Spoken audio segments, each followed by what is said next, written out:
Spider-Man Across the Spider-Verse ends with a huge cliffhanger, but there was a lot to that ending that you might have missed. In this video, we'll break down Across the Spider-Verse and explain the important details that may have swung by too quickly. Major spoilers ahead.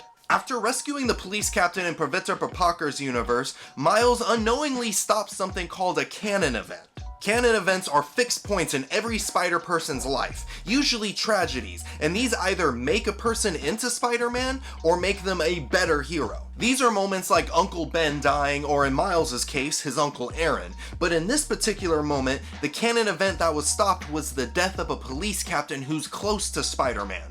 And guess whose dad is about to be captain? What? Ooh, okay. Miles remembers that the villain, the Spot, threatened to murder his family, so he tries to go back to his universe, but Miguel O'Hara, aka Spider-Man 2099, won't let him because his dad dying is a canon event, and if Miles stops it from happening, that could be the thing that destroys Miles' universe and potentially damage all the other universes within the Spider-Verse. This terrifies Miles, but what makes it worse is that Gwen Stacy and Peter B. Parker knew that his dad dying was a canon event, and they kept it a secret from him this whole time. So Miles feels betrayed by the people he thought he was closest to. Miles eventually makes a run for it with Miguel and the rest of the Spider Society chasing after him. This leads to an awesome fight between Miles and Miguel, and at one point in the fight, Miguel yells that Miles is the original Anomaly. What is that supposed to mean? See, when the Spot helped create the Super Collider in the first Into the Spider-Verse movie, they accidentally brought over a radioactive spider from another universe, which then bites Miles. You know it's from another universe because when it's coming down from the ceiling, you see that it glitches out at one point. But that spider was meant to bite someone from its own universe, not Miles. So in a way, it leads to a disruption of a canon event,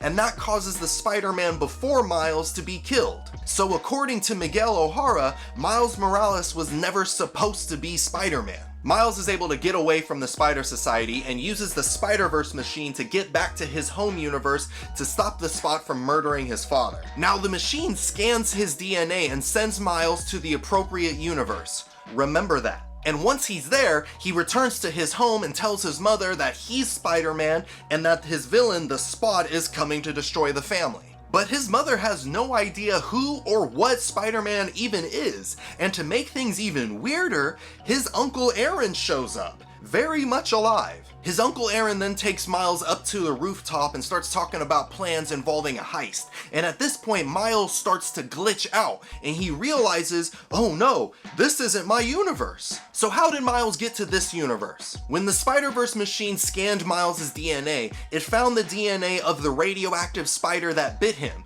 so instead of sending Miles to his home universe, it sent him to the universe where the radioactive spider came from, Earth 42. And in Earth 42, instead of his Uncle Aaron dying, it was his father, and once Miles realizes where he's at, he gets knocked out, and he wakes up tied up in his Uncle Aaron's apartment. Miles tries pleading with him, telling him that he's Spider-Man in his universe, and his Uncle Aaron was the Prowler, and he died trying to protect Miles. But Aaron only chuckles at him and tells Miles that he's not the Prowler. That's when the real Prowler shows up, and it's none other than Earth 42's Miles Morales. So how did this happen?